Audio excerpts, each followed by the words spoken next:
Alléluia, alléluia, alléluia. Alléluia. Bien-aimés, nous allons entrer dans les tribunaux célestes, dans les cours célestes où siège le juste juge. Et nous allons aller dans ces tribunaux célestes pour plaider notre cause. Mais pour que tu puisses réussir ta plaidoirie, je vais t'expliquer certaines choses concernant la plaidoirie dans la cour céleste.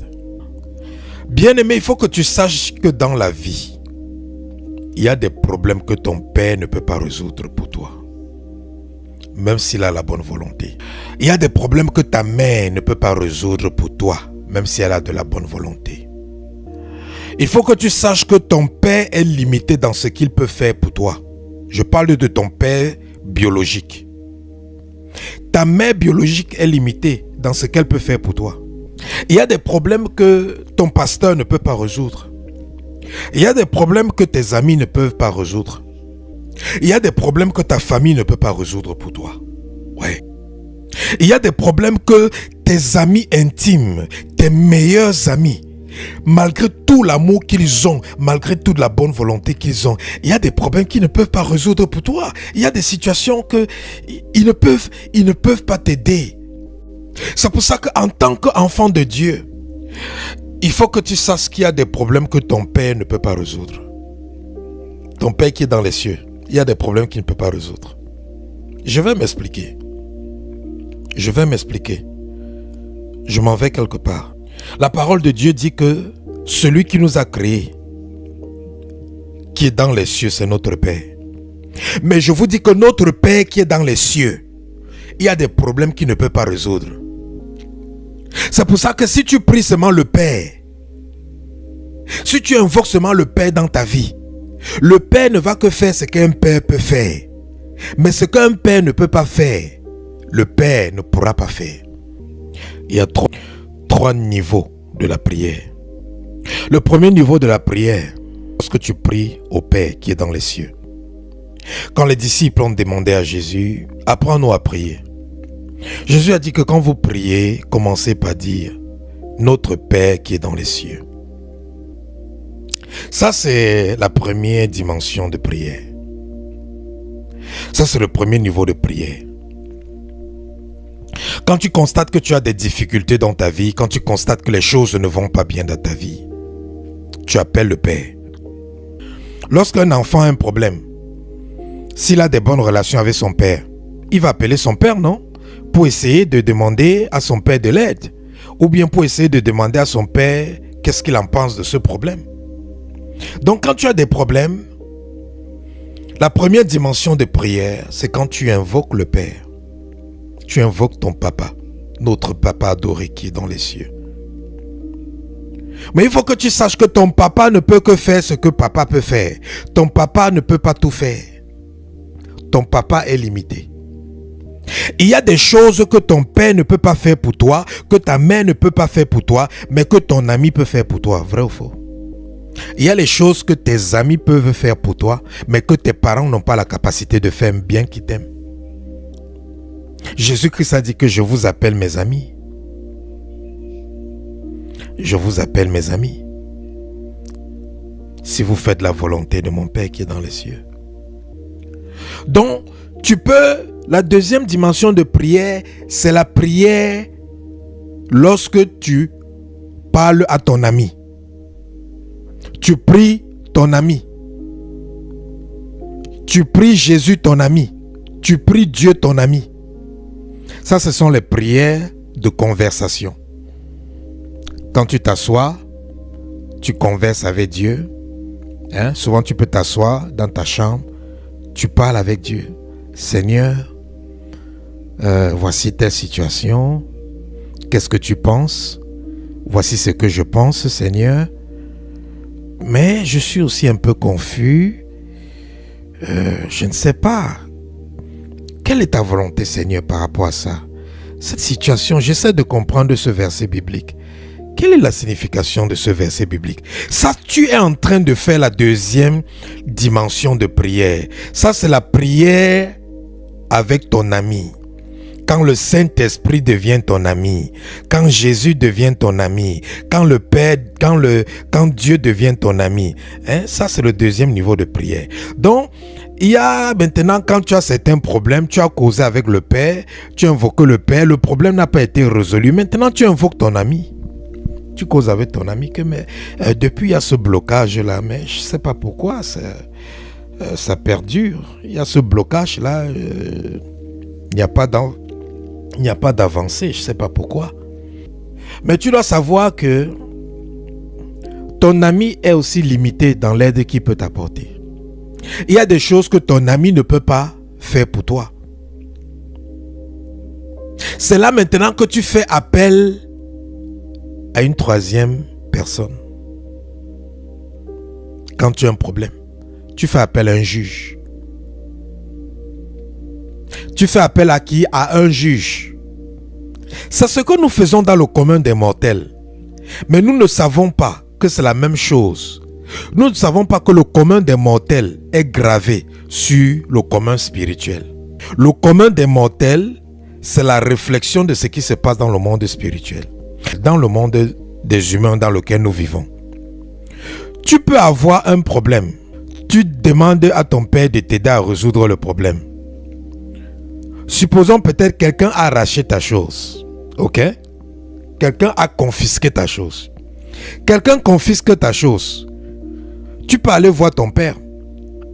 Que papa, quelqu'un a confisqué ma chose. Maintenant, si ton père a l'autorité, le pouvoir de pouvoir récupérer ce qu'on a confisqué, ton père va aller récupérer, n'est-ce pas? Et il va venir te remettre. C'est pour ça que vous voyez des enfants à la maison. Lorsque peut-être quelqu'un prend leurs choses, ils vont courir et aller derrière leur mère ou derrière leur père pour dire papa, maman, on a arraché ma chose, on a arraché ma chose. Et le père, la mère va venir dire que qui a arraché ta chose? Il va dire oh, telle personne a arraché ma chose. Le père, la mère vont venir maintenant dire que allez, remettez sa chose, remettez sa chose. Ça, c'est l'enfant qui est parti vers son père pour demander de l'aide. Et par la grâce de Dieu, son père a été capable de l'aider. Mais maintenant, si celui qui a confisqué ta chose, ton père n'a pas l'autorité sur lui, tu vas faire comment? Tu vas peut-être aller voir un ami. Tu vas aller voir un de tes amis pour dire à ton ami qu'on a confisqué ma chose et j'essaie de récupérer ma chose. Est-ce que tu peux m'aider à récupérer? Si ton ami a le pouvoir de t'aider, ton ami va aussi t'aider. Mais si ton ami n'a pas le pouvoir de t'aider pour récupérer ce qu'on t'a confisqué, ton ami va te dire que quoi? Ton ami va te dire que à ce niveau-ci, on n'a pas assez de force ou de pouvoir pour forcer cette personne à te remettre ce qu'il a confisqué. Ce qu'on va faire, c'est que on va aller porter plainte. On va aller en justice. On va aller au tribunal. On va aller devant le juge. Et le juge va maintenant juger l'affaire, donner une sentence et forcer cet individu à remettre ce qu'on t'a confisqué. Est-ce que tu comprends maintenant les trois dimensions de prière? Quand tu as prié le Père pendant des années, ta souffrance est toujours devant toi. Tu as prié ton ami fidèle, le Saint-Esprit. Tu as prié Jésus pendant des années. Ta souffrance est toujours là. Ça veut dire que pour mettre fin à ta souffrance, le Père ne peut pas t'aider. L'ami ne peut pas t'aider. Mais il te faut l'intervention d'un juge. C'est la raison pour laquelle nous allons entrer dans la cour céleste, dans le tribunal céleste, pour plaider notre cause devant Dieu. Beaucoup de chrétiens souffrent parce qu'ils sont ignorants du mystère de la plaidoirie dans les cours célestes. C'est ce que Dieu te dit. Dieu te dit, tu souffres pas parce que tu ne pries pas, pas parce que tu ne jeûnes pas, mais parce que tu es ignorant du mystère de la plaidoirie dans les tribunaux célestes. Quand papa et maman ne peuvent pas t'aider, quand tes frères et tes soeurs ne peuvent pas t'aider, quand le voisin ne peut pas t'aider, quand tes amis ne peuvent pas t'aider, quand tes collègues au travail ne peuvent pas t'aider, où est-ce que tu vas? Tu peux porter plainte, n'est-ce pas? Quand tu peux porter plainte à la police fait quoi? La police fait un rapport, n'est-ce pas? Et la police envoie le rapport où? En justice, n'est-ce pas? Et un juge est interpellé. Et le juge vient maintenant faire quoi? Il vient maintenant juger. Parce que seul le juge peut forcer. Seul le juge peut forcer quelqu'un à faire ce qu'il ne veut pas. Un père ne peut pas forcer quelqu'un à faire ce qu'il ne veut pas. Ton père t'a déjà forcé à faire ce que tu ne veux pas. Ta mère t'a déjà forcé à faire ce que tu ne veux pas. Un ami ne peut pas te forcer à faire ce que tu ne veux pas. La seule personne qui peut te forcer à faire ce que tu ne veux pas, c'est le juge. Quand le juge donne une décision, que ça te plaise ou pas, tu exécutes. C'est la même chose avec le monde des ténèbres. Ton père ne peut pas forcer Satan à obéir, à libérer tes bénédictions qu'il a volées. Tes amis ou ton ami ne peut pas forcer les démons à libérer ta vie. Le père ne peut pas forcer l'esprit de maladie à quitter de ton corps. C'est le juge qui peut forcer le démon à quitter ta vie. C'est le juge qui peut forcer l'esprit familier à se détacher de toi. C'est le juge qui peut forcer la malédiction de prendre fin dans ta vie. Parce que le juge a le pouvoir, le juge a l'autorité au travers de sa position et de son rôle de forcer qui que ce soit de respecter le jugement qui a été donné ou qui a été rendu. Maintenant, bien-aimé, toi qui m'écoutes, tu comprends pourquoi nous devons être devant le juge. Le juste juge, il vient pour juger, il vient pour juger, il vient pour rendre des jugements. Et lorsque le juste juge juge, les anges sont envoyés pour aller exécuter les sentences. Il y a un temps pour invoquer Dieu le Père.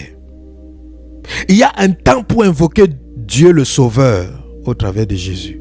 Il y a un temps pour invoquer le Dieu d'amour, le Dieu qui pourvoit, le Dieu de paix. Mais il y a un temps pour invoquer le Dieu de la guerre. Il y a un temps pour invoquer le Dieu qui est le juste juge, le Dieu qui juge et le Dieu qui exécute ses condamnations. Tu dois savoir que le trône de Dieu, c'est comme un tribunal. Daniel chapitre 7. Nous allons lire du verset 9 au verset 10. Daniel chapitre 7, du verset 9 au verset 10. Je regardais pendant que l'on plaçait des trônes, et l'ancien des jours s'assit. Vous savez que l'ancien des jours, c'est Dieu. L'ancien des jours s'assit. Son vêtement était blanc comme la neige, et les cheveux de sa tête étaient comme la laine pure.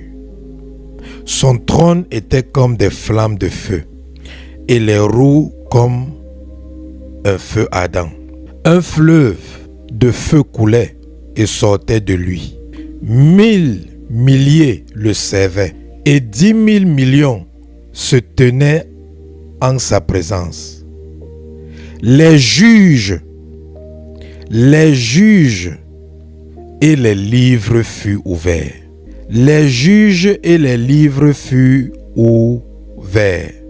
Vous voyez que notre Dieu siège dans une cour, dans un tribunal. Et j'aime la version Semeur. Parce que la version Semeur au verset 10 de Daniel chapitre 7 dit. Écoutez ce que la version Semeur dit. Un fleuve de feu jaillissait et coulait devant lui. Des millions d'êtres le servaient et des centaines de millions se tenaient debout devant lui. La cour de justice prit place et l'on ouvrit des livres. La cour de justice prit place et l'on ouvrit des livres. Bien-aimé, le trône de Dieu est une cour de justice. Le trône de Dieu, c'est comme une cour suprême. Vous voyez, à la cour suprême de chaque pays, siègent plusieurs juges. Ça vient d'où? Ça vient d'où ce modèle? Ce modèle, ça vient de la Bible. Ce modèle vient de Dieu. Ça vient du monde spirituel. Le Dieu que nous servons est un juge. Et la raison pour laquelle c'est un juge, c'est pour ça que la Bible nous dit que Satan fait quoi jour et nuit. La Bible dit que Satan est au trône de Dieu pour nous accuser jour et nuit. Apocalypse. On accuse quelqu'un où? En justice. On accuse quelqu'un où? Devant un juge. On accuse quelqu'un en justice. Devant qui? Devant un juge. Donc, quand on t'accuse en justice, devant un juge spirituellement, et toi tu es en train de prier papa, papa ne peut pas résoudre ce problème d'accusation. Toi tu es en train de prier avec ton ami fidèle, ton ami fidèle ne peut pas résoudre ce problème d'accusation. Pour résoudre ce problème d'accusation, tu dois t'adresser au juge. Parce qu'on t'accuse devant le juge. Les problèmes qui persistent dans la vie des chrétiens, ce sont des problèmes qui sont présents parce que les chrétiens sont accusés. Les chrétiens sont accusés dans la cour céleste. Ils sont accusés devant Dieu. Les gens à qui tu as fait du mal dans le passé, ils t'accusent devant Dieu. Les membres de ta famille avec qui tu as des problèmes, ils t'accusent devant Dieu. Les dieux de ton village, parce que tu as décidé de ne plus les servir, ils t'accusent devant Dieu. Ils t'accusent devant Dieu, pourquoi? Parce que tes ancêtres avaient établi des alliances avec eux pour l'éternité. Toi, tu as brisé l'alliance pour venir maintenant servir un autre Dieu. Ils t'accusent. Les enfants que tu as avortés, ils t'accusent devant Dieu. Les gens à qui tu as fait du mal dans le passé, ils t'accusent devant Dieu. Le mari dont tu as sorti la femme, il t'accuse devant Dieu. La femme dont tu as sorti le mari, elle t'accuse devant Dieu. Tous les gens que tu as blessés dans le passé, ils t'accusent devant Dieu. Tous les jours, tu es en train de prier, papa, papa, papa, aide-moi, aide-moi, je souffre. Alors qu'on est en train de t'accuser devant le juge. Il n'y a personne qui est en train de faire la plaidoirie pour toi devant le juge. C'est pour ça que depuis que tu pries, Père, Père, délivre-moi, tu n'es pas délivré. Parce que les liens dans lesquels tu te trouves, c'est la résultante des accusations qui sont faites contre toi devant le juge. Tes enfants t'accusent devant Dieu. Ton épouse t'accuse devant Dieu. Ton mari t'accuse devant Dieu. Beaucoup de nos problèmes, si on essaie de tracer d'où nos problèmes viennent, on va voir que, au fait, c'est dans la cour céleste. On est accusé là-bas. Mais on n'a pas enseigné aux chrétiens que bien que tu as donné ta vie à Christ, il y a des choses sur lesquelles les humains peuvent se tenir. Il y a les choses sur lesquelles le monde des ténèbres peut se tenir pour continuer à t'accuser. Et quand on t'accuse, s'il y a une cause, tant que tu ne viens pas faire la plaidoirie là-bas, bien que tu sois né de nouveau, même si tu es serviteur de Dieu, le jugement va marcher contre toi, l'accusation va marcher contre toi. Oui. Regardez dans l'Ancien Testament, Dieu, au travers de l'alliance qu'il a établie avec Abraham, il a dit maintenant, tous les hommes doivent se circoncire. Et ça, la circoncision est le symbole de mon alliance avec l'homme. Dieu envoie Moïse aller délivrer le peuple. Moïse a un enfant garçon. Au lieu de circoncire l'enfant, Moïse ne circoncit pas. La Bible dit que quoi? Dieu a commencé à tuer Moïse. La Bible dit que Dieu était en train de tuer Moïse par les démons, par les maisons, par les démons de sa famille, par les esprits familiers, par les autels de sa famille, par les sorciers, les sorcières. Dieu lui-même en personne était en train de tuer Moïse. C'est ce que la Bible dit. Qui est venu sauver Moïse? La femme de Moïse a vu que, on a accusé Moïse au tribunal céleste parce qu'il n'a pas circoncisé son garçon. La femme de Moïse a directement couru, elle a pris la pierre, elle a circoncisé l'enfant. Dès qu'elle a circoncisé l'enfant, la Bible dit que quoi? Dieu a laissé la vie sauve à Moïse. Moïse n'était pas un enfant de Dieu. Moïse n'était pas serviteur de Dieu. Mais qui était en train de le tuer? Dieu lui-même. Bien-aimé, lorsqu'on t'accuse devant Dieu et qu'il y a une cause, même si tu aimes Dieu, n'importe comment, même si tu adores Dieu, même si tu donnes toute ta vie pour Dieu, ces accusations vont bloquer ta vie. Ces accusations vont te faire souffrir. Ces accusations vont te limiter. Et c'est pour ça que les chrétiens font les combats spirituels, les prières de délivrance, mais il n'y a pas de résultat. Pourquoi il n'y a pas de résultat? Parce que ils sont ignorants qu'il existe un tribunal céleste où ils sont accusés jour et nuit et où ils doivent partir pour aller plaider leur cause. Lorsque tu pars au tribunal de Dieu, tu pars plaider pour ta cause. Il y aura deux types de plaidoirie. La première plaidoirie, tu vas plaider dans les dossiers dans lesquels tu es coupable. Oui. Parce que les gens à qui tu as fait du mal dans le passé là, ne pense pas que parce que tu t'es repenti, tu as demandé pardon à Dieu, que maintenant tu es libre. Non, non, non, non, non, non. Eux, ils sont toujours fâchés là-bas. Le fait qu'ils sont fâchés, Satan maintenant prend la résolution d'aller t'accuser à leur place. C'est pour ça que quand tu fais du mal à quelqu'un, même si la personne ne parle pas contre toi, Satan, lui, il part t'accuser devant Dieu. Donc Satan, lui, il part faire l'accusation pour celui à qui tu as fait du mal dans le tribunal céleste.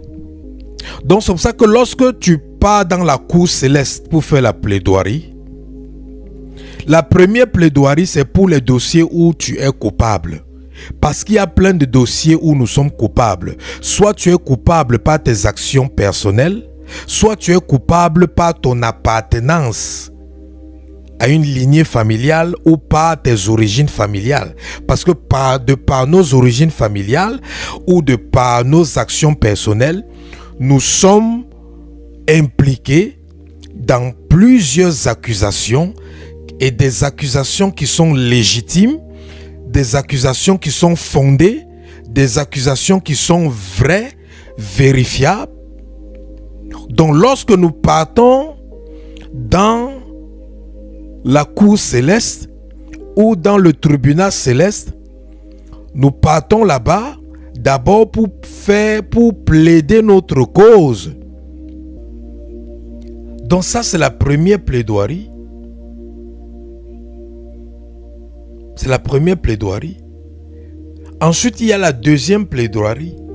La deuxième maintenant, c'est quand nous partons plaider notre cause par rapport aux accusations venant du monde des ténèbres. Parce qu'il y a beaucoup de péchés qu'on a commis, mais que inconsciemment, lorsqu'on commettait ces péchés, nous ne savions pas que nous étions en train d'établir des alliances avec le monde des ténèbres. Ce qui fait maintenant que lorsqu'on se repent de nos péchés, on oublie le fait qu'on est inconscient que lorsqu'on commettait ce péché, en même temps on établissait des alliances ou des liens. Maintenant on se repent du péché, on pense que notre vie sera tranquille. Mais l'ennemi sait que les liens n'ont pas été brisés, les liens n'ont pas été coupés. Parce que la repentance n'est pas la délivrance. La repentance n'est pas la délivrance. La repentance vient avant la délivrance, mais la repentance n'est pas la délivrance. Beaucoup de gens se sont repentis, mais ils ne sont pas délivrés. La Bible nous dit que Judas s'est repenti. Il a même remboursé l'argent qu'il a pris pour trahir Jésus. La Bible le dit que Judas s'est repenti. Mais Judas s'est repenti, mais il n'a pas été délivré des liens du suicide. Il s'est repenti, mais il allait se donner la mort. Par contre, nous voyons Pierre qui a régné Jésus 3 fois, qui s'est repenti, mais qui est allé se réconcilier avec Jésus. Pourquoi? Parce que il a été délivré. Donc, la repentance n'est pas suffisante pour t'en sortir dans la vie. La repentance te permet seulement de garantir ton salut, que si tu meurs, tu iras au paradis. Mais la repentance sans la délivrance ne te permettra pas d'avoir la victoire dans ta vie. La repentance te permet seulement de te réconcilier avec Dieu. Mais maintenant, la délivrance qui vient après la repentance te permet maintenant d'entrer en possession des promesses de Dieu pour ta vie. Ça te permet maintenant de jouir de ce que Dieu, de l'héritage que tu as reçu en Christ. Ça te permet maintenant de posséder ce qui t'appartient. Ça te permet maintenant d'accomplir le but pour lequel tu as été créé.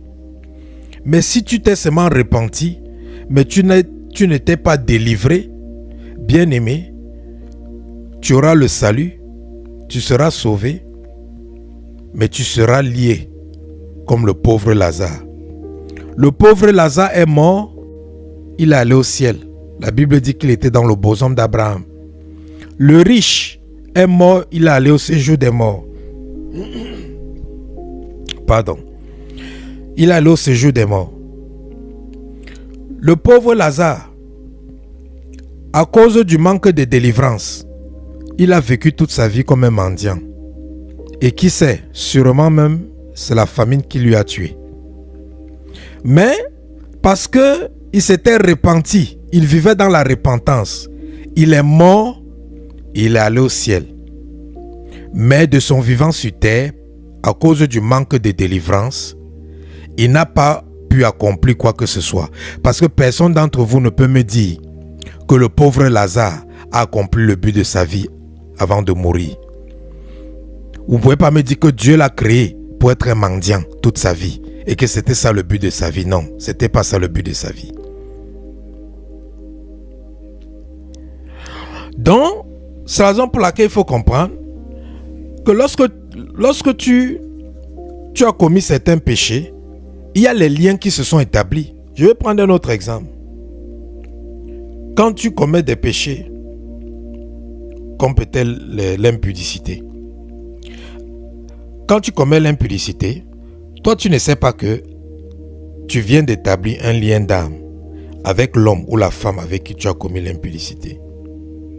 Toi, tu n'es pas au courant de ça. Parce que ça s'est établi, mais c'est spirituel. Toi, maintenant, tu te repens de ton péché, tu donnes ta vie à Christ. Tu te repens de ton péché, tu dis plus d'impudicité, c'est fini au nom de Jésus-Christ, plus d'impudicité, plus rien. Voilà. Toi, tu vas te dire que non. Moi, je n'ai plus de problème, je n'ai plus rien à faire, je me suis repenti de ça. Mais tu es ignorant du fait que en toi, il y a un lien d'âme qui s'était établi avec ton ancien partenaire. Ce qui fait maintenant, quand Dieu veut te bénir avec le mariage, Satan part devant Dieu. Il dit que Dieu, j'ai le droit légal de bloquer le mariage de cette femme. J'ai le droit légal de bloquer son mariage. Pourquoi? Parce que il y a encore les liens d'âme en elle qu'elle n'a pas coupés avec son ancien copain. Il y a des liens d'âme qui sont manifestes dans la vie de quelqu'un. Tu constates que tu continues toujours à penser à ton ex. Tu constates que tu as toujours des sentiments pour ton ex. Tu constates que tu désires toujours ton ex, ou tu rêves souvent, tu te vois toujours avec ton ex. Ça, ce sont les signes des manifestations qu'il y a encore les liens d'âme entre toi et ton ex. Donc quand c'est comme ça, le monde des ténèbres se tient dessus pour empêcher que tu te maries. Et ils ont le droit légal de ne pas te laisser te marier. Ou alors, ils peuvent te laisser te marier. Maintenant, ils vont te laisser te marier, mais tu ne seras pas épanoui dans le mariage. C'est ça que vous allez voir des gens qui sont mariés, mais ils ne sont pas épanouis dans le mariage. Vous allez voir des gens qui ne sont pas épanouis, qui n'ont pas une vie sexuelle épanouie dans le mariage. Pourquoi? Parce qu'on a tellement de liens d'âme avec les anciens partenaires que maintenant, avec son mari ou sa femme dans le mariage, on n'est pas satisfait. C'est pas qu'on n'est pas satisfait, c'est tout simplement que on est venu dans le mariage, mais avec des liens d'âme qu'on n'avait pas brisés ou coupés. Ce qui fait que maintenant, on va beau prier, beau jeûner pour être épanoui sexuellement dans le couple, il n'y aura pas d'épanouissement. Jusqu'à ce qu'on va avoir la révélation que, oh, il y a des liens d'âme à briser. Et pour briser le lien d'âme, on ne va pas seulement briser le lien d'âme. On doit d'abord aller devant le juge pour dire que, ok, on reconnaît qu'on a commis un péché et c'est au travers de ce péché que le lien d'âme a été établi. Maintenant, on se repent de ce péché. Maintenant, on dit au juge maintenant que Jésus-Christ a payé le prix sur la croix. Pour cela donc, maintenant, annule le jugement et la condamnation. Et dès que tu le fais, maintenant la personne rentre dans son couple. Directement, elle va constater que il y a maintenant l'épanouissement sexuel. Qu'est-ce qui bloquait? Le manque de délivrance. Et cette délivrance ne pouvait que s'obtenir où? Pas au niveau du père, pas au niveau de l'ami, mais au niveau du juge. Jésus a voulu expliquer la dimension de la prière lorsqu'on invoque le juge. Parce qu'il y a 3 dimensions de prière. Première dimension de prière lorsqu'on invoque le Père. Deuxième dimension de prière lorsqu'on invoque l'ami fidèle. Le troisième dimension de prière lorsqu'on invoque le juge. Il a donné ça au travers de la parabole du juge unique. Luc chapitre 18, versets 1 à 8. Nous allons lire verset par verset. Luc chapitre 18, verset 1. Jésus leur adressa une parabole pour leur montrer qu'il faut toujours prier et ne point se relâcher. Donc, ici, Jésus-Christ, veut donner ou montrer une image de la prière, une dimension de la prière à ses disciples. Et pour donner une image de cette dimension de la prière, il décide de leur raconter une parabole. Donc, voici comment tu dois voir la troisième dimension de prière. Jésus-Christ donne ça ici au travers d'une parabole. Verset 1. Verset 2. Il dit, il y avait dans une ville un juge qui ne craignait point Dieu et qui n'avait d'égard pour personne. Verset 3. Il y avait dans cette ville une veuve qui venait lui dire, fais-moi justice de ma partie adverse. Numéro 3. On s'arrête là. Donc, il y avait un juge qui ne craignait pas Dieu, qui s'en foutait de Dieu. La Bible on l'appelle le juge inique. Et la Bible dit qu'il y avait qu'une femme, une veuve. Et la Bible dit que la veuve, elle venait dire au juge, fais-moi justice de ma partie adverse. C'est ce que nous allons faire quand nous allons commencer la plaidoirie. Nous allons crier devant Dieu. Nous allons pleurer devant Dieu. Nous allons lui demander qu'il nous fasse justice de notre partie adverse. Cette femme est venue voir le juge. Cette femme n'est pas allée voir son père. Elle n'est pas allée voir sa mère. Elle n'est pas allée voir sa tante. Elle n'est pas allée voir son oncle. Elle n'est pas allée voir ses enfants. Elle n'est pas allée voir le voisin, la voisine. Elle n'est pas allée voir ses amis. Elle est allée voir le juge. Elle est allée voir le juge parce qu'elle sait que le juge est le seul qui peut forcer les gens à faire ce qu'ils ne veulent pas faire. Quand ton ennemi a dit qu'il ne va pas te laisser tranquille tant qu'il respire, il n'y a que le juge pour te libérer ou te délivrer de ce genre d'ennemi. Il n'y a que le juge pour te délivrer de ce type de situation. Verset 4. Luc chapitre 18, verset 4. Pendant longtemps, il refusa. Mais ensuite, il dit en lui-même, quoique je ne craigne point Dieu et que je n'ai d'égard pour personne, néanmoins, parce que cette veuve m'importune, je lui ferai justice, afin qu'elle ne vienne pas sans cesse me rompre la tête. Vous comprenez ce que le juge inique ici a dit? Il a refusé d'abord. Pendant longtemps, il a refusé d'écouter cette femme. Ça veut dire que quand tu pars au tribunal, ce n'est pas parce qu'on ne t'écoute pas le premier jour que tu vas te taire. Ce n'est pas parce qu'on ne t'écoute pas le deuxième jour que tu vas te taire. Ce n'est pas parce que le juge ne t'écoute pas le troisième jour que tu vas te taire. Quand tu pars au tribunal, tant que tu as l'opportunité d'être devant le juge, tu vas toujours parler pour te défendre. Ou alors ton avocat sera là toujours pour parler, pour te défendre. Donc ce juge a refusé. Mais ensuite, il a constaté que cette femme ne se fatiguait pas. Elle venait tous les jours l'importuner. Bien-aimé, voici une qualité que tu dois développer. Toi qui veux faire la plaidoirie, tu ne peux pas te fatiguer. Tu dois faire la plaidoirie jusqu'à ce que tu obtiennes justice de ta partie adverse. Tu dois faire de la plaidoirie, tu dois plaider ta cause devant le juge, l'Éternel des armées, jusqu'à ce que tu obtiennes justice de ta partie adverse. Donc cette femme l'a importuné le juge et le juge a dit que bon, moi je vais,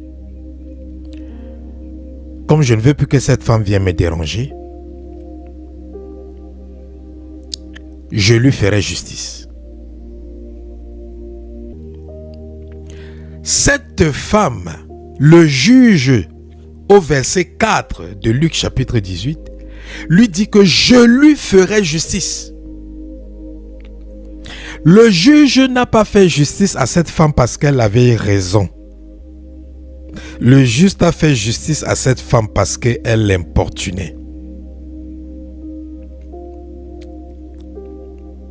Le juste n'a pas fait justice parce qu'elle avait raison, mais parce qu'elle importunait. Sais-tu que tu peux importuner le juste au point où même lorsque tu n'as pas raison, il te fait justice? Le juge n'a même pas essayé de savoir si elle avait raison ou pas. Ou si c'était sa partie adverse qui avait raison ou pas. Mais le fait que c'était elle qui était là en train de tous les jours demander justice. Il a dit non, je préfère ne plus avoir cette femme derrière mon dos. Je vais lui faire justice. Écoutez maintenant ce que Jésus dit au verset 5.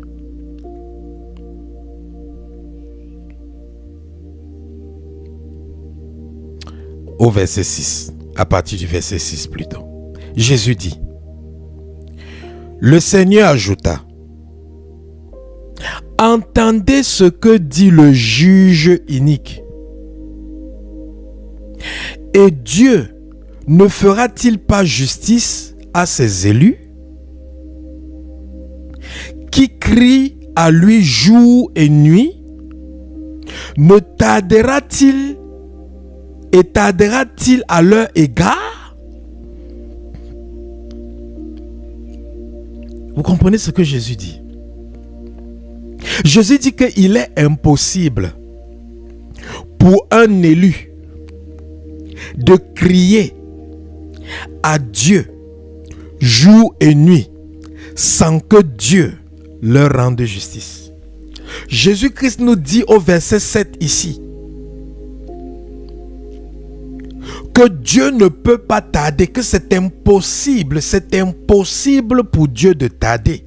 S'il y a un élu qui crie jour et nuit devant lui pour demander qu'on lui fasse justice. Tu vas dire que oui, pasteur, j'ai crié jour et nuit devant Dieu pendant des années. À partir de quelle position tu criais jour et nuit? Quelle était ta géolocalisation spirituelle lorsque tu faisais ça? Est-ce que tu étais dans le tribunal céleste? Ou tu étais dans ta chambre? Ou tu étais dans ta maison ou dans ton église? Parce que tu peux être à l'église, mais tu n'es pas dans ta localisation divine ou dans ta position en Christ. Ce qui fait que toute plaidoirie que tu fais hors de ta position en Christ, elle n'est pas écoutée. C'est comme si quelqu'un vient pour faire une plaidoirie, vient plaider sa cause devant un juge. La personne reste à l'extérieur du palais de justice. Il parle là-bas fort. Le juge qui est à l'intérieur du palais de justice, est-ce qu'il saura que quelque chose se passe? Voilà pourquoi tes plaidoiries depuis 10 ans, depuis 15 ans, depuis 20 ans, il n'y a pas de changement. Pourquoi? Parce que tu faisais ces plaidoiries hors du palais de justice. Tu faisais ces plaidoiries hors de la cour céleste. Tu faisais ces plaidoiries hors du tribunal céleste. Tu faisais ces plaidoiries dans ta chambre. Ouais, tu faisais ça seulement dans ta chambre. Tu dois sortir de ta chambre spirituellement et entrer spirituellement et par la foi dans le tribunal céleste et faire ta plaidoirie devant Dieu, le juste juge, et imaginer et voir Dieu assis sur un trône en face de toi en train de juger. Et tu appelles ton avocat, le médiateur, Jésus-Christ de Nazareth, le seul avocat qui n'a jamais perdu un procès devant le tribunal céleste. Nous parlerons plus tard de notre avocat, de notre médiateur. Nous parlerons plus tard comment est-ce que on va utiliser le médiateur Jésus, l'avocat Jésus. Comment est-ce qu'on va l'utiliser pour qu'il vienne nous défendre devant le juge là où nous sommes coupables légitimement. Parce que là où on est coupable légitimement, on ne peut pas s'en sortir. Donc, mais le médiateur Jésus-Christ, il sait comment nous faire gagner le procès devant Dieu. Donc nous en parlerons plus tard. Mais revenons ici dans le verset 7 de Luc chapitre 18. Jésus-Christ dit,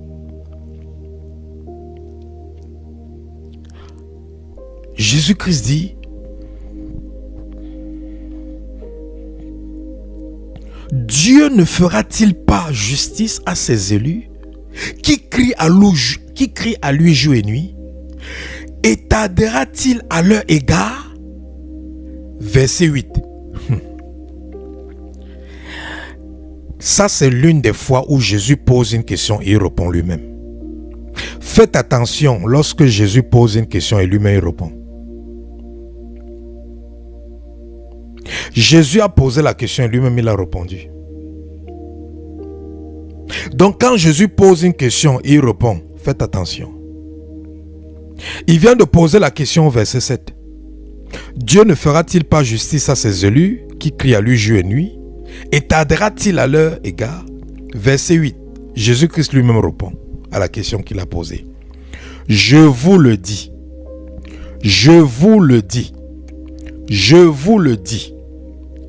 il leur fera promptement justice. Promptement justice. Promptement justice. Vous comprenez ce que veut dire promptement? Après, il faudra aller dans le dictionnaire pour voir que veut dire promptement. Promptement, ça veut dire instantané. Promptement, ça veut dire en temps réel.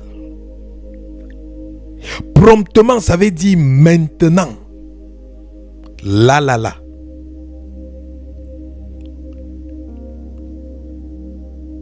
Jésus dit, s'il y a un élu, s'il y a une élue qui crie jour et nuit devant le juge va lui rendre justice promptement. Mais pendant des années, beaucoup de chrétiens ont crié jour et nuit, mais ils étaient hors du palais de justice. Ils ont eu une bonne plaidoirie. Ils ont bien plaidé pour leur cause. Mais ils ont plaidé pour leur cause étant au mauvais endroit.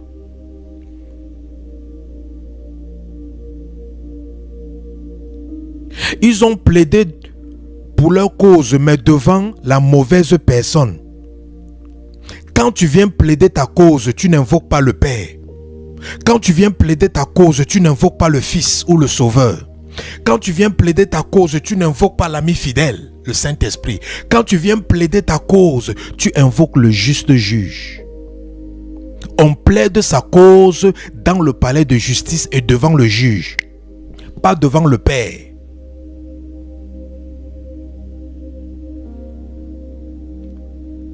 Oui, Dieu est le Père, mais il est aussi le juge.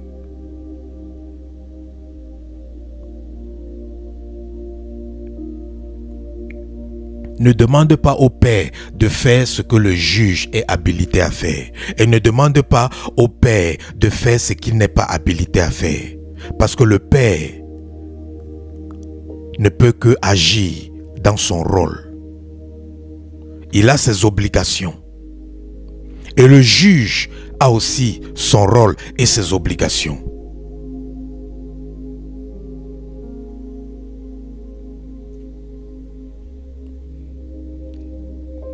Donc certains d'entre vous, vous avez fait la bonne prière. Vous avez fait le bon jeûne. Mais il vous manquait cette connaissance. La connaissance que votre problème est bloqué au niveau de la cour céleste. Et il faut aller là-bas avec son avocat, Jésus, pour une plaidoirie, pour plaider pour votre cause.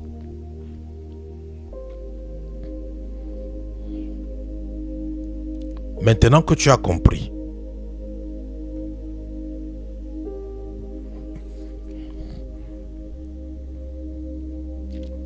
où tu dois aller faire ta plaidoirie.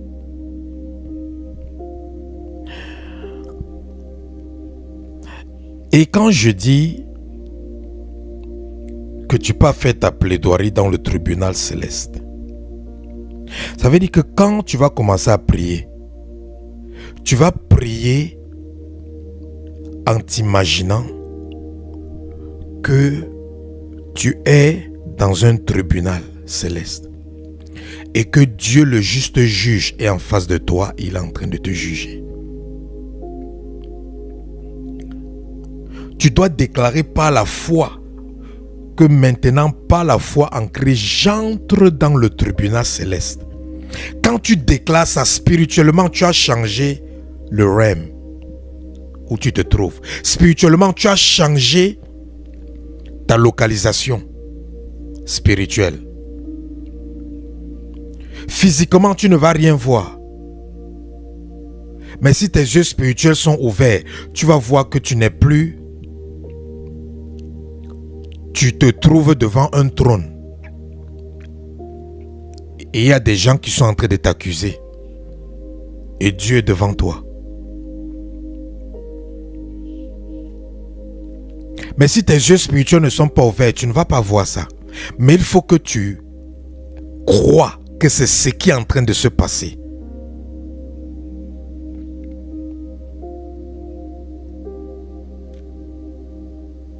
Parce que dès que tu poses cet acte de foi, tout ce que tu es maintenant en train de faire, tu es en train de le faire devant le tribunal céleste. Parce que tu as dit que j'entre au nom de Jésus-Christ par la foi dans le tribunal céleste en tant que enfant de Dieu, co-héritier avec Jésus-Christ.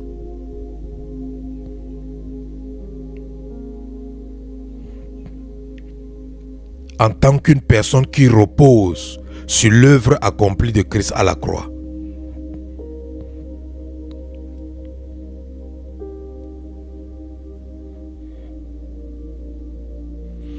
Parce que Jésus-Christ a accompli toutes choses sur la croix.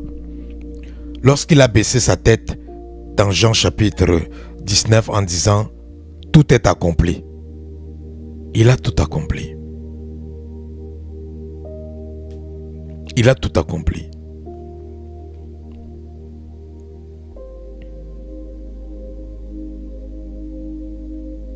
Donc, tu te tiens sur l'œuvre accomplie de Christ pour entrer par la foi. Maintenant, lorsque tu entres dans la cour céleste,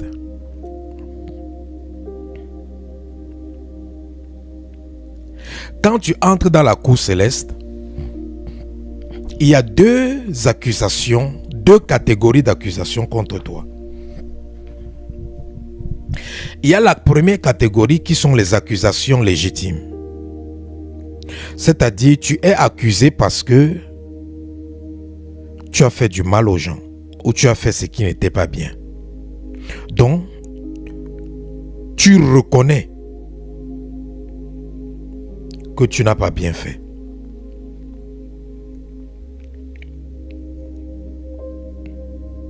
Ça, c'est la première catégorie. Et dans cette première catégorie, quand tu viens faire la plaidoirie, ta plaidoirie sera différente pour de la deuxième catégorie. Parce que la deuxième catégorie, c'est maintenant Satan et le monde des ténèbres qui sont en train de t'accuser.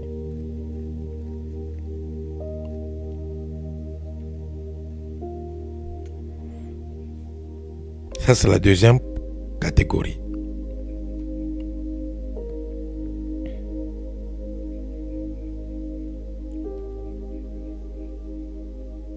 Donc, dans la première catégorie,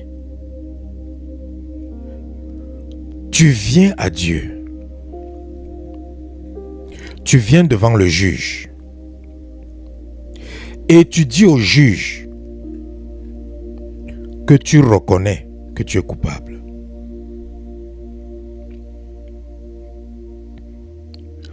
Que tu reconnais tout le mal que tu as fait. Tu reconnais les péchés que tu as commis.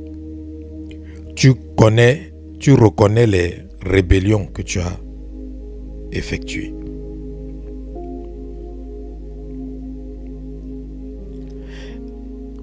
Et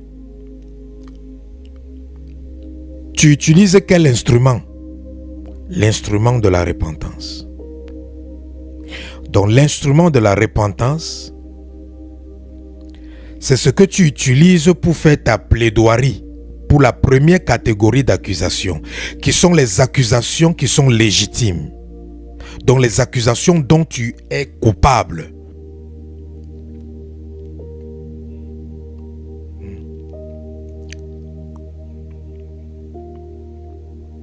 Voilà. Donc tu viens, tu dis oui Seigneur, je reconnais que j'ai tué. Je reconnais que j'ai avorté. Je reconnais que j'ai commis des avortements. Oui, je reconnais que j'ai fait du mal aux gens. J'ai marabouté les gens. J'ai charmé les gens. J'ai envoûté les gens. Oui, je reconnais que j'ai menti sur le nom des gens. J'ai terni la réputation des gens. Oui, Seigneur, je reconnais que j'ai volé. Je reconnais que je suis jaloux. Je suis imbu de ma personne. Je reconnais, Seigneur, que je suis corrompu. Oui, Seigneur, je reconnais que j'ai détruit les foyers, j'ai détruit les mariages. Oui, Seigneur, je reconnais que j'ai commis des atrocités, que j'ai commis des crimes. Oui, Seigneur, je reconnais. Tu te juges toi-même.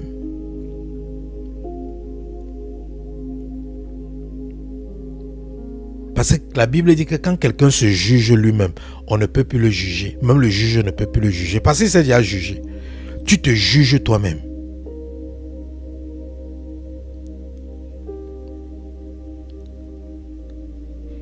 Donc tu dis que oui Seigneur, je reconnais. Toutes les accusations là, je reconnais. Je reconnais tout le mal que j'ai fait à mes voisins, à mes amis. Je reconnais tout le mal que j'ai fait. Je reconnais, je ne justifie pas. Et n'essaie pas de justifier tes péchés. Comme certaines personnes vont souvent dire, Seigneur, tu sais, j'avais fait ça. C'était parce que Dieu ne veut pas savoir pourquoi tu as fait ça. Le péché, c'est le péché. Il n'y a aucune justification pour le péché. Quand tu as péché, repens-toi seulement. N'essaie pas de te justifier. Repens-toi seulement.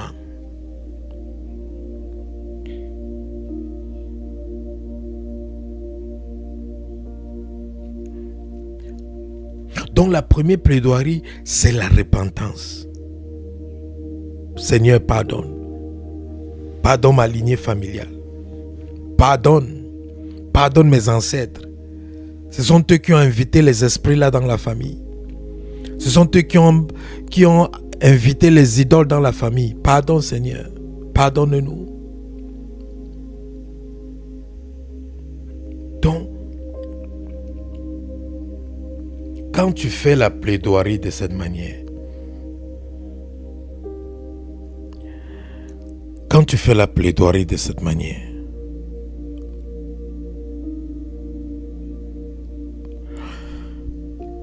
bien-aimé,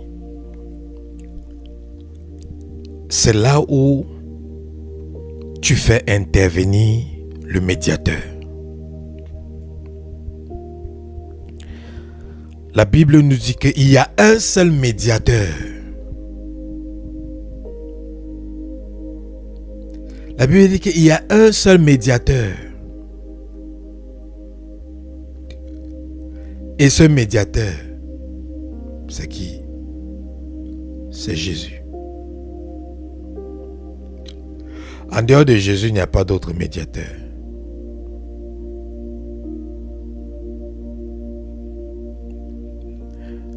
Un ange ne peut pas être un médiateur.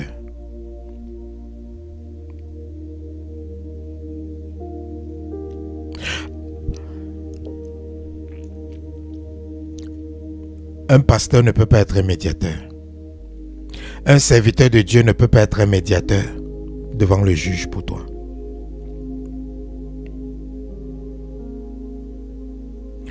Donc ton pasteur, sache qu'il ne peut pas faire la médiation pour toi.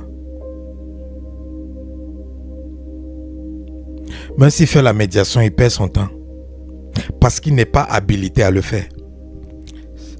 Ça ne revient pas, ça ne fait pas partie de son rôle ou de ses responsabilités. Il n'est pas autorisé à le faire. Donc même s'il le fait, c'est une perte de temps.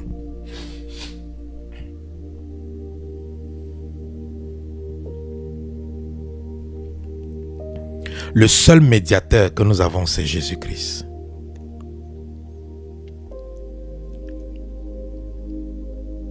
C'est là que tu fais intervenir le médiateur Jésus-Christ.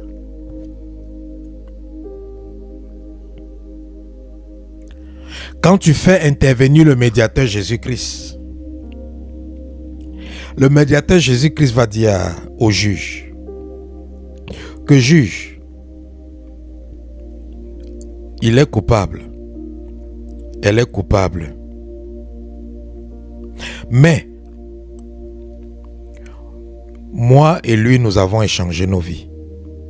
Moi et elle, nous avons échangé nos vies.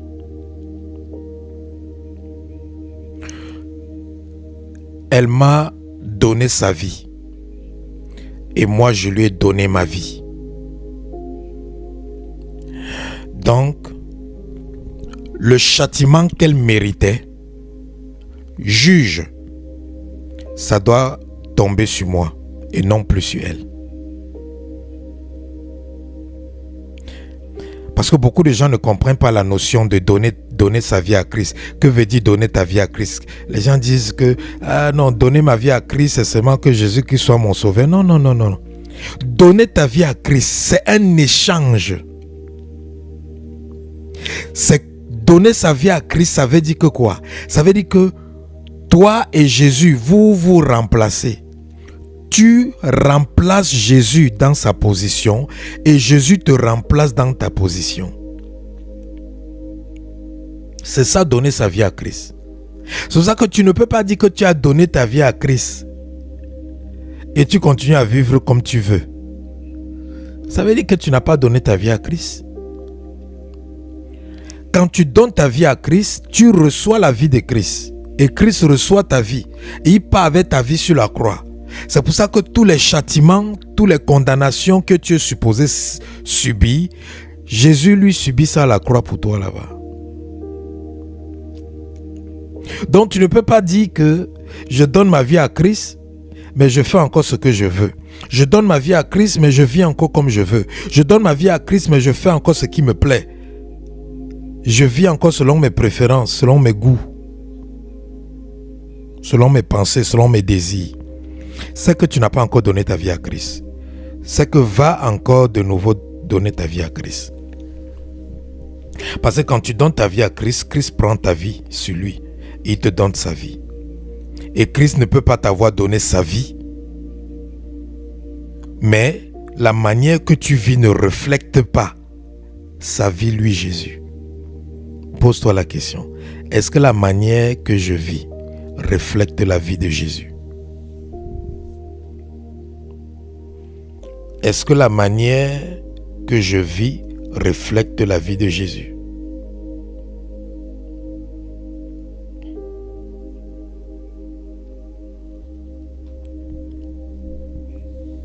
Voilà. Donc, le médiateur vient maintenant et dit, sa condamnation et sa peine et son châtiment doivent retomber sur moi. Et elle doit être libre.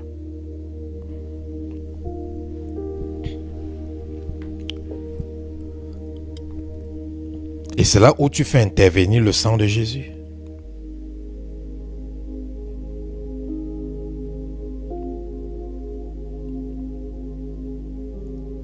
Ce sang de Jésus qui fait quoi? Qui annule l'acte dont les ordonnances nous condamnent et qui subsiste contre nous.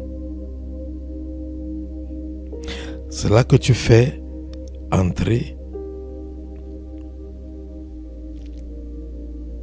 le sang de Jésus. C'est là où tu fais agir le mystère de la Sainte Seine. C'est pour ça que je vous ai dit qu'on doit prendre la Sainte Seine chaque jour, pendant ces 3 jours. Mystère de la Sainte Seine, pourquoi? Jésus-Christ a dit que vous ferez ceci en mémoire de moi. Jésus-Christ a dit que celui qui ne mange pas ma chair, qui ne boit pas mon sang,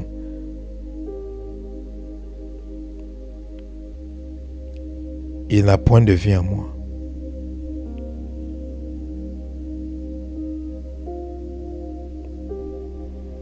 Il n'a point de vie en moi. Donc, bien-aimé,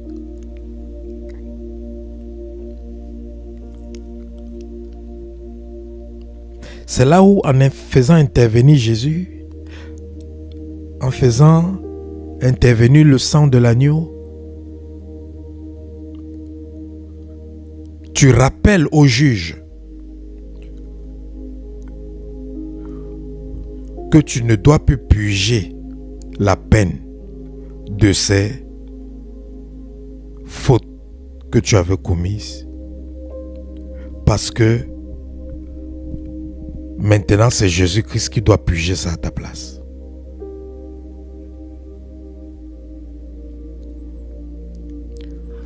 C'est pour ça que la Bible nous dit dans le livre des Hébreux que quand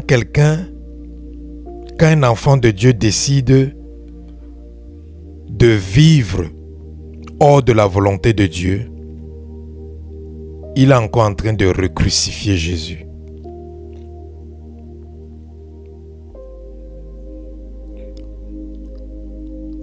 Parce que quand il se repent,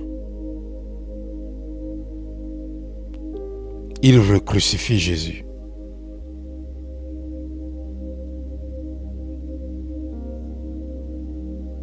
Parce qu'il prend sur lui le châtiment qui lui était destiné. Parce que la Bible dit que le salaire du péché, c'est la mort. Donc toute personne qui commet seulement un seul péché est condamnée à mourir. Et cette mort, ce n'est pas seulement la mort physique, mais c'est aussi la mort spirituelle. La mort éternelle plutôt.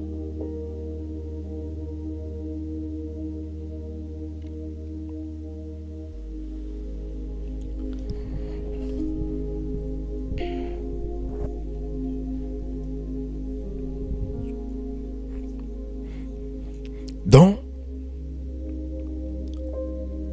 tu utilises l'instrument de la repentance pour faire comprendre au juge que maintenant, toutes les sentences qui étaient sur toi à cause de ce que tu avais fait et qui te condamnait, que maintenant tout cela soit ôté. Quand tu le fais devant le juge annule promptement la sentence. Exactement comme Jésus-Christ a dit au verset 8. Je vous le dis en vérité, il leur fera promptement justice. Donc, Dieu te fait justice science tenante. Parce que tu as prouvé, tu as plaidé ta cause devant lui, que tu as reconnu ta culpabilité, mais que maintenant ton châtiment doit être transféré sur Jésus, parce que toi tu as donné ta vie à Jésus, et Jésus t'a donné sa vie.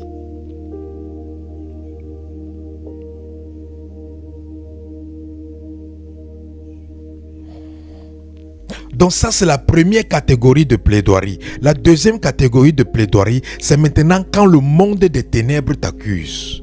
Les autels de la maison de ton père, les autels de la maison de ta mère, les esprits familiers, les esprits du village, les esprits des eaux, des mamiwata, les esprits, les femmes, les maris de nuit, les sorciers, les sorcières, les satanistes, les alcooliques de Satan.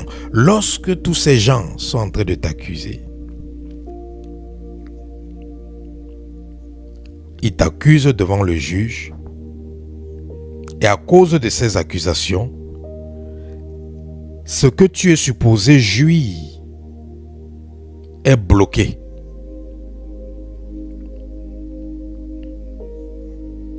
Parce que bien aimé, souvent, ce que nous demandons à Dieu n'est pas en notre possession. Dieu nous l'accorde. Mais ce n'est pas en notre possession et ce n'est pas en la possession du monde des ténèbres. Mais c'est retenu quoi? C'est retenu par le juge.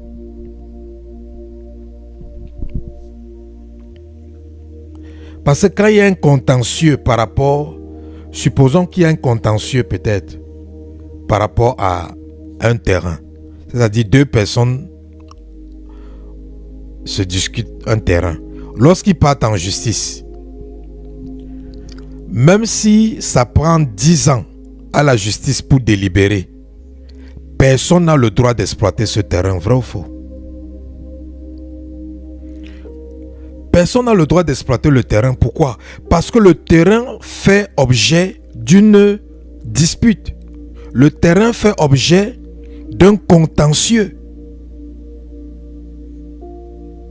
judiciaire.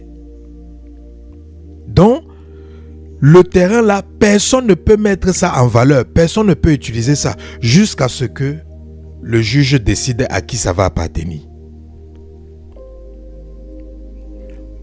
Donc, il y a certaines des choses que tu as demandé à Dieu, que Dieu t'avait déjà donné en Christ. Mais maintenant, ce n'est pas en ta possession parce qu'on t'accuse. Et à cause de ces accusations, ces choses que tu étais supposé avoir en ta possession sont retenues captives.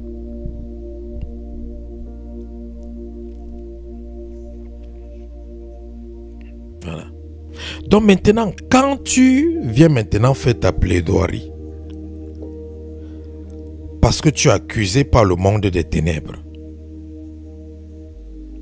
tu dois t'expliquer. Tu dois te défendre. Tu dois dire à Dieu pourquoi tu veux qu'il résout ton problème. Tu dois donner une bonne raison à Dieu, le juge. Pourquoi est-ce qu'il doit te faire justice? Pourquoi est-ce qu'il doit juger en ta faveur? Parce que si tu ne donnes pas une bonne raison, tu veux que Dieu te bénisse financièrement. Mais quelle est la raison pour laquelle tu veux que Dieu te bénisse financièrement? Qu'est-ce que tu veux faire avec ce qu'il va te donner? Avec les finances qu'il va te donner? Avec la prospérité qu'il va te donner? Tu dois lui donner une bonne raison. Pourquoi est-ce qu'il doit changer ta situation?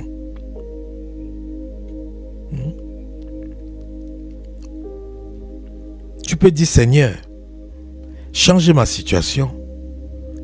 Parce que si tu me donnes de l'argent, je vais financer ton œuvre. Quand le juge écoute une raison pareille, à cause de ça, il peut te donner l'argent. Parce qu'il voit son intérêt dedans.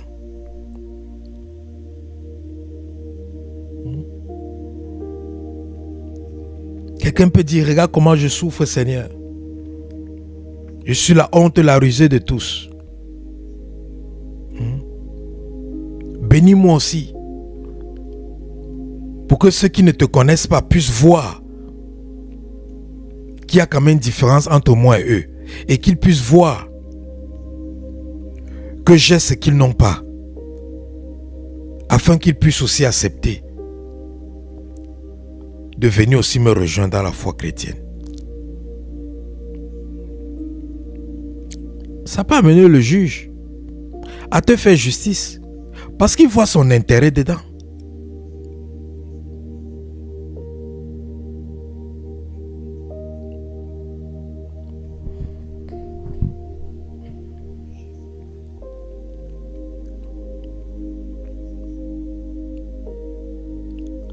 Tu es dans la malédiction de la pauvreté.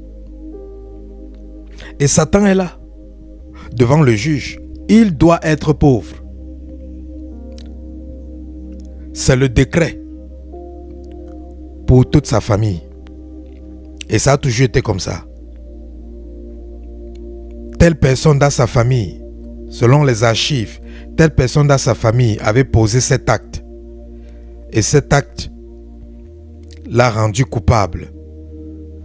Et voilà la malédiction qui a été prononcée sur lui et sa progéniture. Et ce monsieur fait partie de sa progéniture. Donc, Seigneur, il doit rester pauvre. La malédiction là doit continuer sur sa vie. Toi maintenant, tu es devant le juge. Tu penses que tu vas venir dire que j'annule cette malédiction?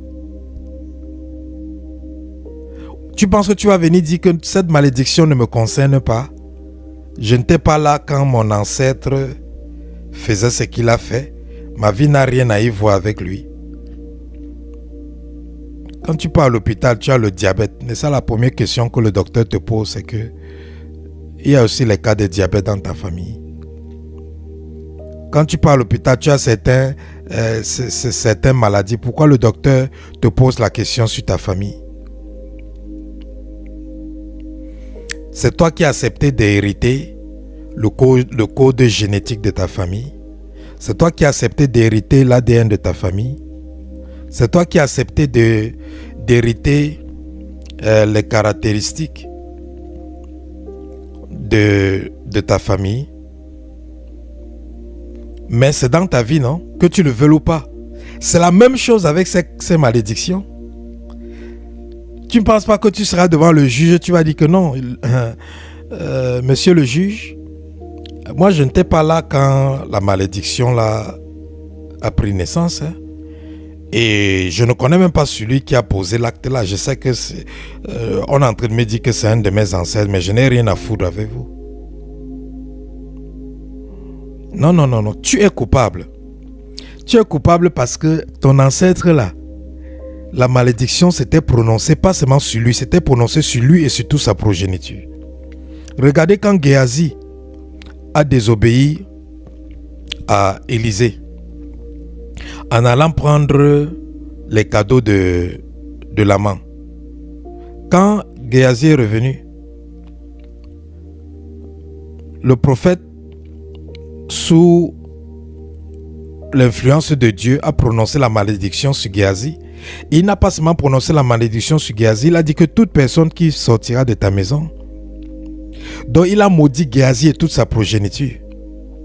Maintenant, quand quelqu'un va naître de la progéniture de Géasi, il va commencer à avoir la lèpre. S'il part maintenant au tribunal céleste pour demander à Dieu d'annuler la lèpre là, vous pensez qu'il va seulement aller là-bas dire à Dieu que je n'étais pas là quand Géasi a commis ce péché. Je ne sais pas pourquoi Géasi a commis ce péché stupide. Je ne sais pas pourquoi Géasi, mon ancêtre, était vraiment aussi intéressé. Je ne sais pas pourquoi vraiment il a commis cette bêtise. Moi, je n'étais pas là. Si j'étais à sa place, Seigneur, moi, je ne devais même pas faire ça. Donc, je ne dois pas souffrir de la malédiction qu'il a causée. Non, non, non, non, non. Dieu ne va pas annuler la malédiction. Pour annuler la malédiction là, devant le juge, il faut faire quoi? Il faut d'abord demander pardon à Dieu pour l'acte qui a été posé par ton ancêtre qui a concouru à la malédiction. Tu dois demander pardon pour cet acte. Après avoir demandé pardon pour cet acte, tu dois maintenant t'approprier de la rédemption du Christ pour maintenant dire que la malédiction là ne doit plus avoir d'effet sur toi parce que Christ t'a racheté de la malédiction de la loi selon le livre des Galates. Donc, après avoir dit ça, maintenant tu dis au juste juge, donc par conséquent, je ne dois plus être pauvre. Donc, les esprits de pauvreté n'ont plus le droit légal d'appauvrir ma vie ou de bloquer mes finances. Maintenant, tu demandes au juge que juge maintenant proclame une restriction à tous les esprits de la pauvreté en ce qui concerne ma vie. C'est là maintenant que le juge va maintenant proclamer et sortir un document pour restreindre tout démon de pauvreté de toucher à tes finances.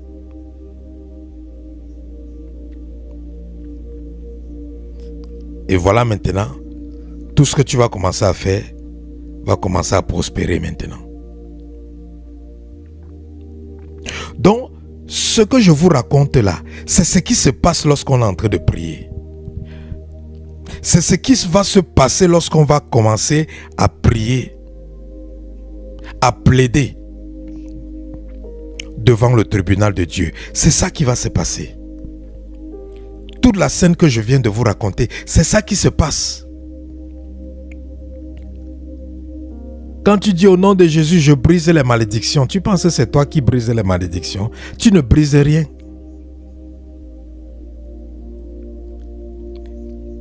Il y a toute une plaidoirie qui se passe spirituellement pour annuler une malédiction.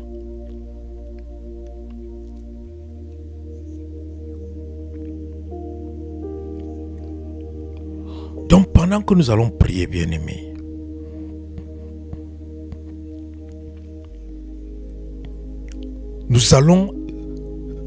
tu vas prier comme si tu parlais à un juge, comme si tu es dans un tribunal.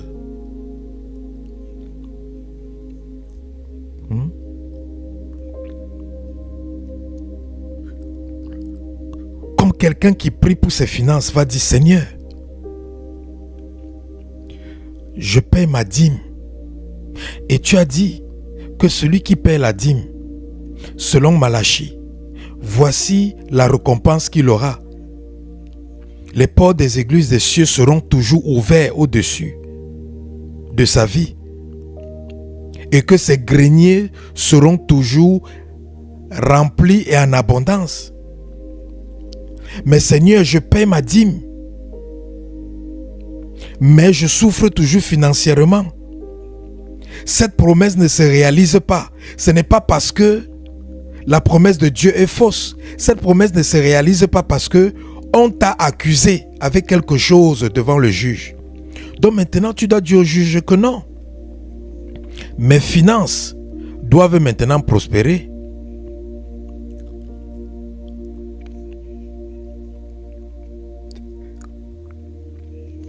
Et la malédiction qu'il y avait sur mes finances, Seigneur, maintenant, annule cette malédiction. Proclame maintenant une restriction de tous les esprits de pauvreté afin qu'ils n'aient plus le droit légal de toucher mes finances ou de toucher à mes activités. C'est la proclamation de cette restriction qui va maintenant faire ce que l'esprit de pauvreté, quand il viendra dans ton quartier, il va passer devant ta maison sans entrer. Il va rentrer dans la maison de ton voisin. Chez toi, il ne pourra plus entrer. Pourquoi? Parce que le juge a sorti un jugement. Et ce jugement, une proclamation de restriction a été faite. Et la restriction est qu'il n'a plus le droit.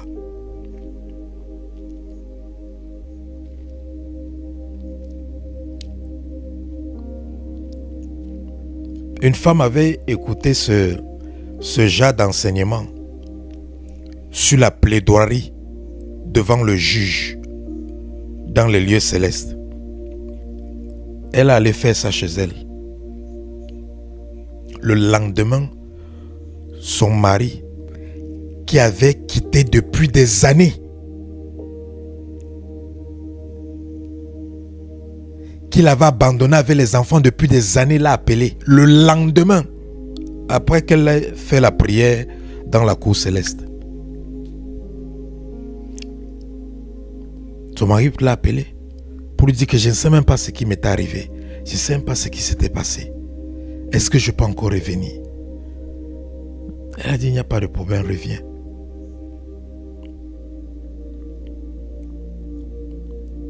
Est-ce que cette femme ne priait pas? Elle priait. Est-ce que cette femme ne jeûnait pas? Elle jeûnait. Mais il n'y avait pas de résultat. Pourquoi? Elle ne connaissait pas le mystère d'aller plaider sa cause dans le tribunal céleste. Elle ne connaissait pas le mystère qu'il y a des esprits que même si tu les chasses n'importe comment au nom de Jésus, ils vont partir et revenir jusqu'au jour où le juge va proclamer une restriction sur ta vie. Et ces esprits maintenant n'auront plus le droit de venir te visiter. Pendant ces 3 jours, tu vas proclamer les restrictions aux femmes et maris de nuit qui te dérangent depuis. Tu vas proclamer les restrictions aux esprits d'infimité, de maladie qui te dérangent. Tu vas proclamer la restriction aux esprits de célibat, aux esprits de divorce, aux esprits des addictions. Tu vas proclamer les restrictions. Parce que tu vas plaider ta cause devant le juste juge.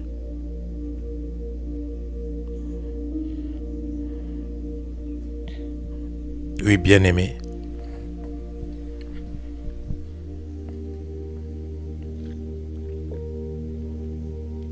Ésaïe chapitre 42, verset 26. Ésaïe chapitre 42, verset 26.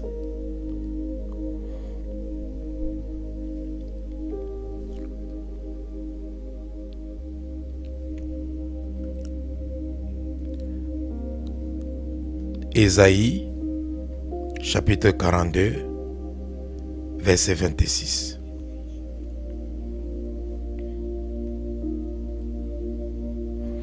Ésaïe chapitre 42, verset 26 dit, ici c'est Dieu qui parle, hein?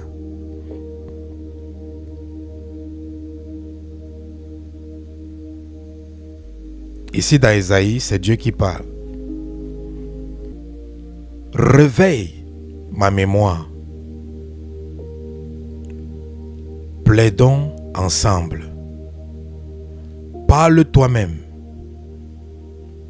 pour te justifier.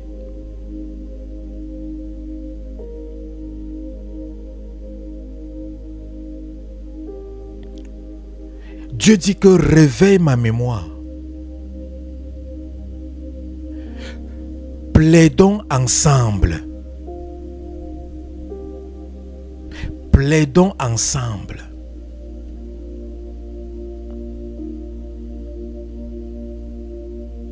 Est-ce que tu comprends ça? Dieu te demande de venir plaider. Le juste juge te demande de venir plaider.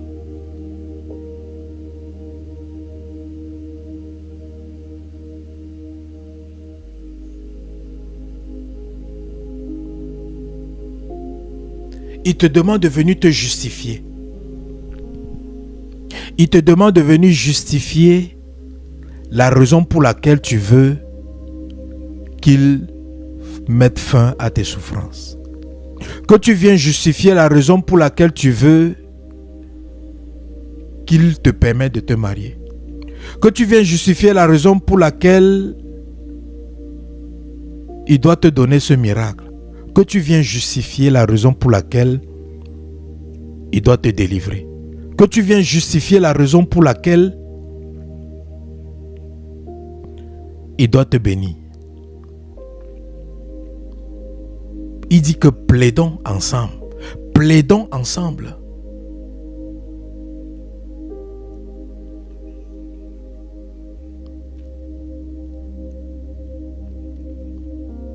C'est bien de plaider devant l'ennemi en disant: Satan, tu n'as plus de pouvoir sur moi, tu ne peux plus rien sur moi.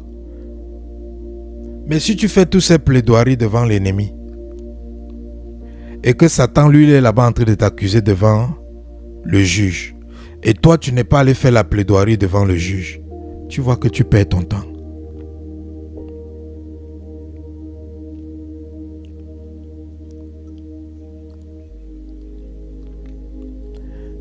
C'est pour ça que si tu as prié pendant longtemps en invoquant le Père, il n'y a pas eu de solution. Tu as invoqué le Fils, l'ami fidèle, il n'y a pas eu de solution. Fais maintenant la plaidoirie spirituelle par rapport à ton dossier, par rapport à ton cas. Tu vas voir la différence.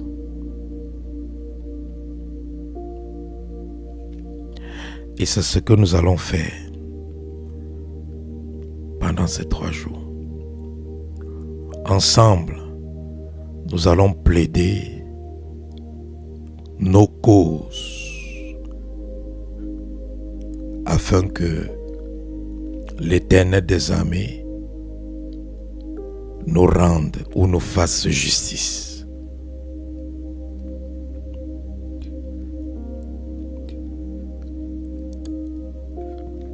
Est-ce que tu es prêt à plaider ta cause? Est-ce que tu es prêt à plaider ta cause? Est-ce que tu es prêt à plaider ta cause?